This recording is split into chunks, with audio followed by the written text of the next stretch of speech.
En Crónicas de un Nuevo Día hemos venido recorriendo una idea que incomoda, pero que es imposible esquivar si queremos entender el momento político que vivimos. Hemos hablado de Umberto Eco y del fascismo no como un fenómeno muerto en los libros de historia, sino como una lógica que reaparece cuando el miedo se vuelve una herramienta política. Hemos hablado de cómo funcionan las instituciones en Chile, de por qué son más fuertes de lo que muchas veces creemos y de cómo su diseño busca precisamente evitar que el pánico del momento destruya derechos conquistados. También hemos hablado del rol de los medios, de cómo el miedo y la inseguridad, la sensación de caos, se transforman en un bien de consumo, especialmente útil para la derecha, que lo instala en la agenda pública para justificar sus proyectos de poder. Este capítulo busca cerrar esa reflexión y lo hace desde una idea central, la otredad. ¿Cómo se construye al otro como enemigo? ¿Qué pasa cuando aceptamos esa narrativa? ¿Y por qué, cuando lo hacemos, la seguridad termina devorando nuestros propios derechos? Hay una idea que vuelve una y otra vez en la historia política, sobre todo cuando las sociedades están cansadas, asustadas o heridas. La idea de que el problema es el otro. No un problema estructural, no una desigualdad histórica, no una falla del Estado, sino alguien, un rostro, un grupo, un enemigo. El fascismo, y aquí no como un insulto, ojo, sino como una lógica política, necesita siempre construir un otro peligroso. Eco lo describía con precisión. El enemigo es presentado como fuerte y débil al mismo tiempo, omnipresente pero degradado, responsable de todos los males, pero despojado de humanidad. Ese otro cambia según la época y el contexto. El migrante, el delincuente, el pobre, el disidente, el progre, el zurdo, el que piensa distinto finalmente. La función es siempre la misma, simplificar la realidad y canalizar el miedo hacia un objetivo concreto, porque es más fácil odiar a alguien que enfrentar los problemas complejos, y cuando el otro se convierte en amenaza, aparece la promesa que suena tranquilizadora y casi maternal: seguridad. La paradoja de la seguridad. La derecha autoritaria, y hoy la ultraderecha chilena, lo dice sin pudor. Plantea una ecuación peligrosa: más seguridad a cambio de menos derechos. José Antonio Kast insiste en esa lógica: endurecer leyes, reducir garantías, ampliar el poder coercitivo del Estado, todo en nombre del orden, todo en nombre de la protección. Pero aquí aparece una verdad que suele omitirse: los derechos no se transan, y es importante detenerse un segundo en esto, porque muchas veces confundimos dos cosas que no son exactamente lo mismo. Por un lado, las necesidades humanas básicas y por otro, los derechos humanos. Las necesidades humanas básicas son universales. Las necesidades de seguridad, de protección, de dignidad, de reconocimiento, de no ser humillado ni violentado. Todos las tenemos, incluso antes de pensar en política, son condiciones mínimas para vivir sin miedo. Los derechos humanos aparecen después, como una respuesta colectiva a esas necesidades. Son la forma en que la sociedad decide protegerlas institucionalmente para que no dependan del humor, del poder ni de la situación del momento.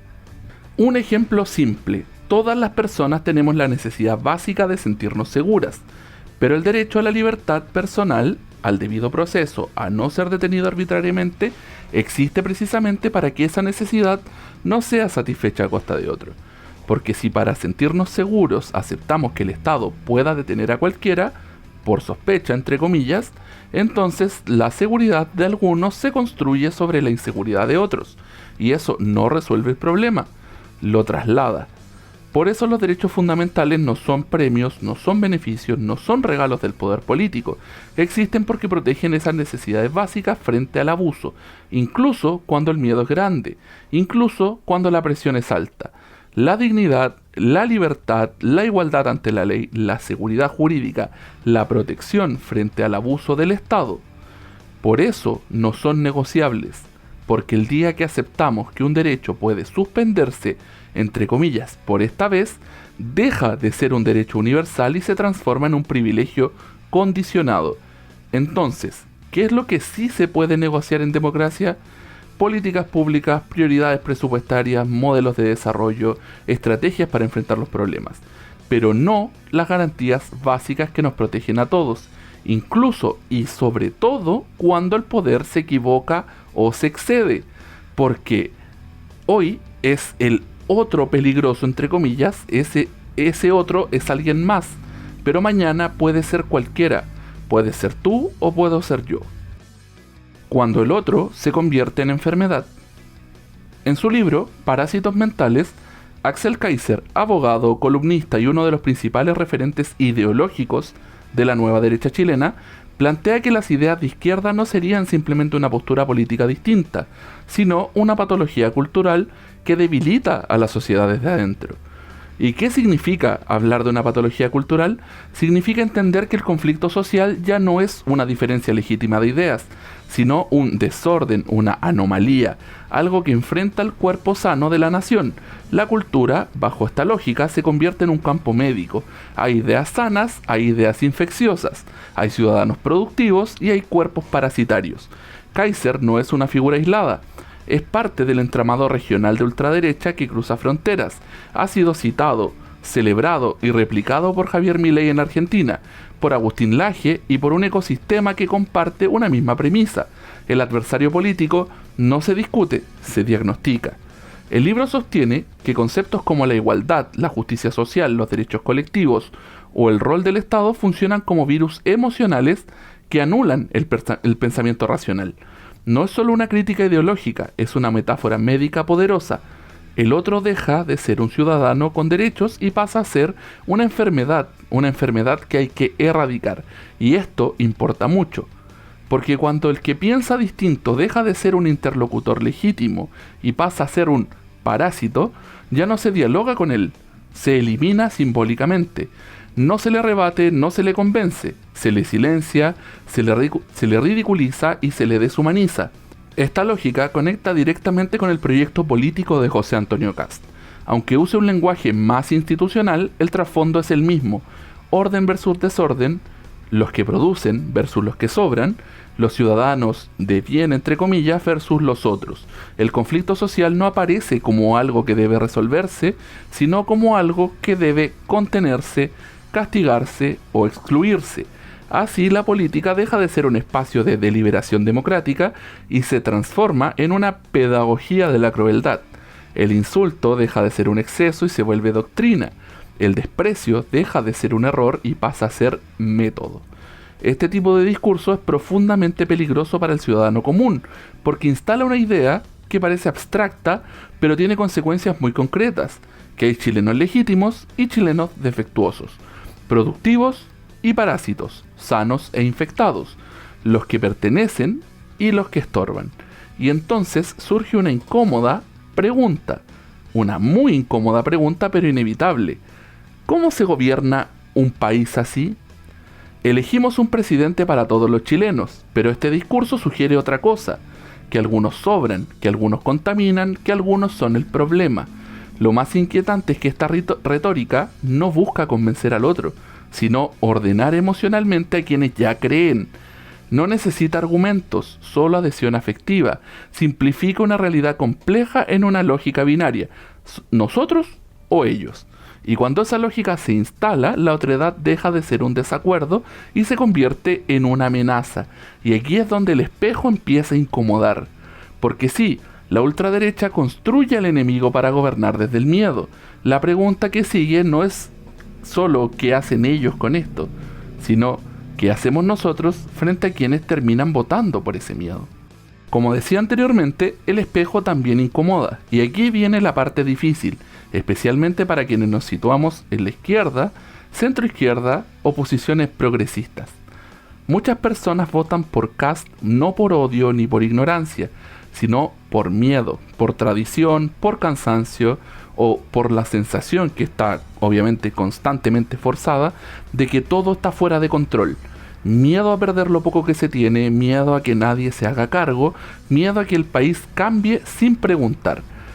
Cuando respondemos a eso con burla, con desprecio o con etiquetas como, comillas, facho pobre, no solo no convencemos a nadie, reproducimos exactamente la misma lógica de la otredad que decimos combatir.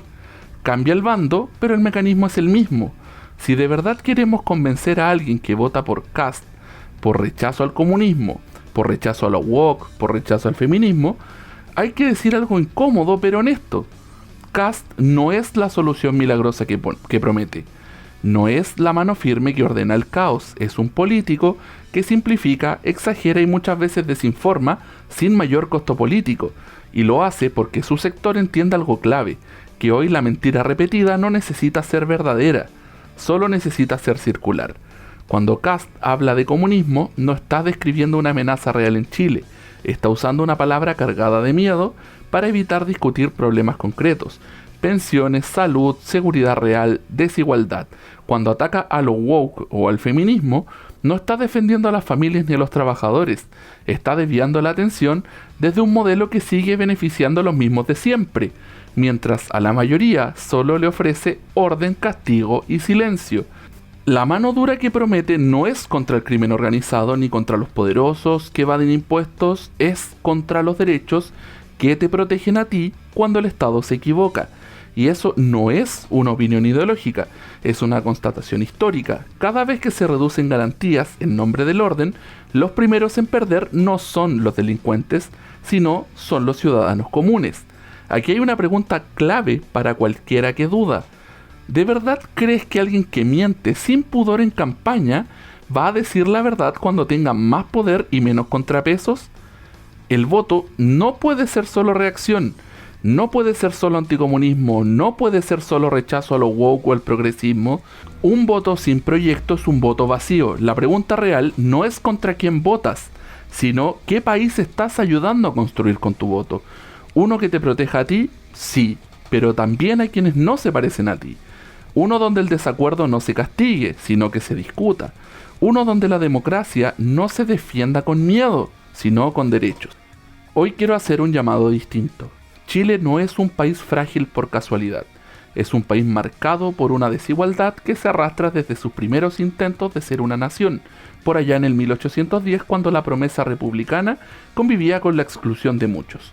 Nuestra democracia no nació limpia ni justa, pero ha sido, con todas sus fallas, el espacio donde esas desigualdades se han podido disputar, sin violencia, con derechos y con participación. Tal vez el desafío hoy no solo sea enfrentar a la ultraderecha, sino no parecernos a ella en nuestras formas, defender derechos sin convertir al otro en enemigo, argumentar sin despreciar, convencer sin humillar, porque la derecha no describe la realidad de la calle, la construye, la instala mediante el miedo, exageración y desinformación. Y si crees que todo esto es mentira, que todo está manipulado, entonces hay una responsabilidad que no se puede delegar: formar tu propia opinión, porque si no lo haces tú, alguien más lo hará por ti, y tu voto, lo único realmente que nos da poder en este mundo, se transforma en una herramienta ajena. Cuidar el voto es cuidar la democracia, y cuidar la democracia es cuidar la posibilidad de corregir, de avanzar y de no repetir los errores que tantas veces nos llevaron a normalizar el abuso y la exclusión. Cambiar un voto, cambiar un solo voto importa hoy día, no solo para ganar una elección, sino para romper el sentido común que legitima el miedo como forma de gobernar. Porque, amigos míos, cuando el miedo gobierna, el autoritarismo avanza, y cuando dejamos de ver al otro como persona, todos perdemos un poco de humanidad. Esto fue Crónicas de un Nuevo Día, un espacio para pensar, no para odiar, para disentir sin destruirnos.